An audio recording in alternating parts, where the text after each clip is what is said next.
السلام عليكم ورحمة الله وبركاته. سترجمنا أرسيبها جند دولة ولا كيتشو جدا متين أرجما.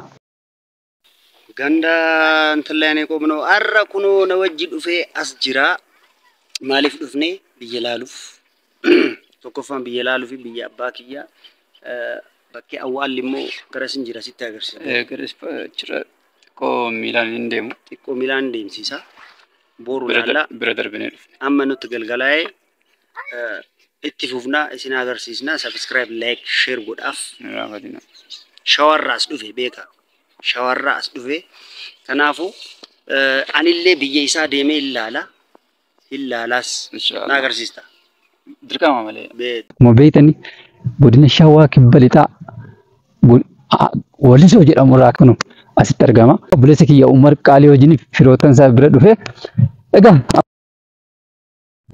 أرسي بها إني دعا ما دي سابرد ترجمنا أرسي بها يشودا إن شاء الله أكسمت بوليوان كي يواجهنا أكسمت ديمي سن أغرسيسا أنا اللي بيجي ديمي لا إن شاء الله ولمان ديمني شاوا كيسس أرسي كيسس بكون سن دعوة جبنا يجو دعوة تكينيا أردفتو تا ما تو تاتني هندي كيسن سبسكرايب لايك شير قُچُدا نيرامبتين نجيبسا إسن دعوة جبنا ورمون نانو خانت ياتني Ordoftota keenya taatanii warri naannoo kanatti asin sabaa fi kulii warri taatan biyya biraa jirtanii jechuudha. Duulee warraaqechuu taatan akkana akkana biyyi keessan akkana maashaallah wallahi baay'ee natti tolee jira.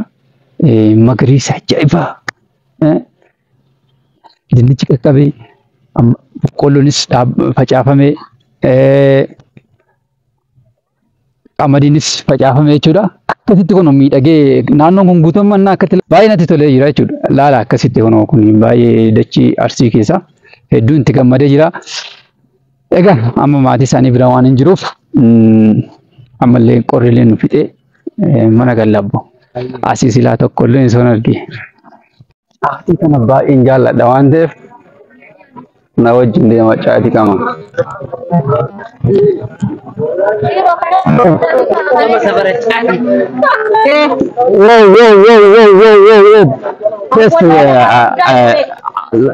Awadai wajjin yoo qixxaachuu yaade magaalaa kanaaf alaalaga awadai meeqa meeqa Asuma dhibba torba kaamaadha awadai akkasii bitire ayo dhibba torba dhibba torba ka awadai bro waa boo besmaal intifatina waan kana laala sirriitti qaba Jima Arboye caatiin kuni magaalaa Arboyeetti argama akkas namoonni karaa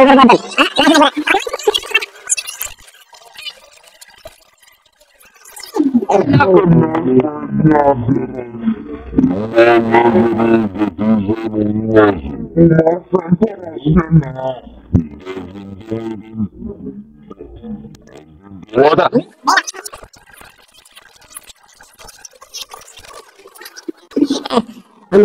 susi bunga kabdan tiat kota na wajini magala ana jaju magala Arboye keessa jirra kota Arboye maal fakkaata magaalaan Arboye bara meeqa hundoofa 1991 bara kan uumamte magaalaan kun umrii 110 amat Finfinnee dura jechuudha. Waggaa 110 magaalaan kun kan hundoofamte magaalaa waggaa 110 dura kan hundoofamtedha. Bara Finfinnee misoon dhaabbatiin duraadha jechuun magaalonni akkasiin kun maaliif sababa hin guddanneef ka jedhu kantiibaa magaalaa kana soo argine sinii haasofsiifne ture akka jijjiirama guddaa fidduu fi baazawee magaalaan kana fakkaatti nu wajjin deema daawwadha. Magaalaa kunniin magaalaadha giddugalli magaalaa asiidha irra caalaan kanaaf Kuni baankidha. Magaalaa Arbooyyee. Fuula kee deemsika. Deemsam. Kuni magaalaa Arbooyyee. Ana Jajuu jedhamti magaalaa Arbooyyee. Kanaaf magaalaan kuni kanuun hundeeffamtee waggaa 110.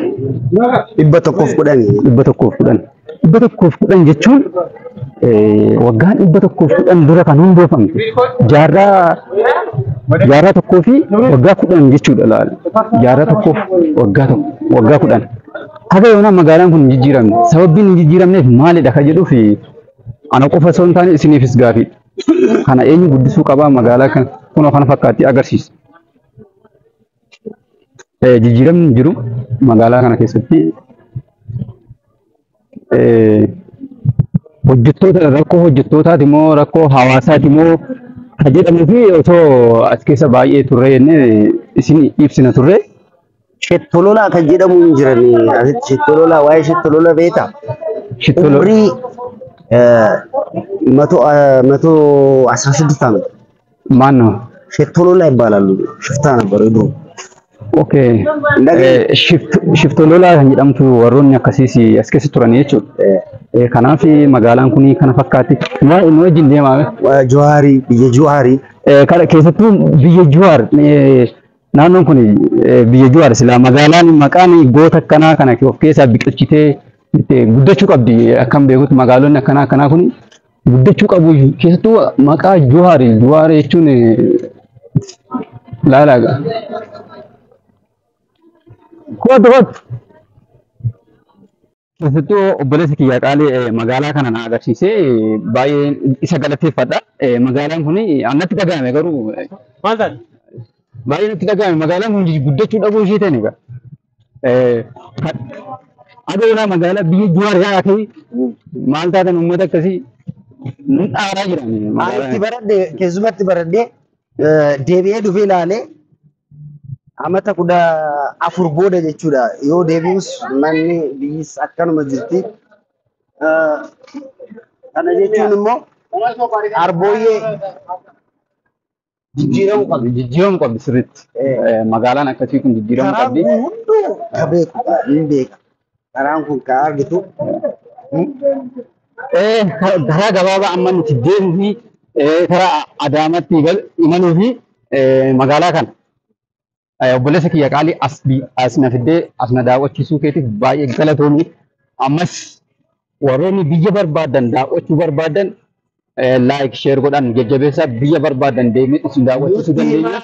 Inni sho'aadhaa sho'arra dhufee biyya sho'arra deemaa yoo naan jettan hin deemna. Waliin deemna shawaa keessaa biyyoota gootonni itti biqilan biyya Garasuu Dhukii, Haroo Wancii, Hamboo, Wallagga, Jimmaa, Harar, Dirreedawaa biyyoota barbaadan Oromiyaa keessa dachee Oromiyaa keessa bakkoota hawwii qabdan isin daawwachiisuu dandeenya.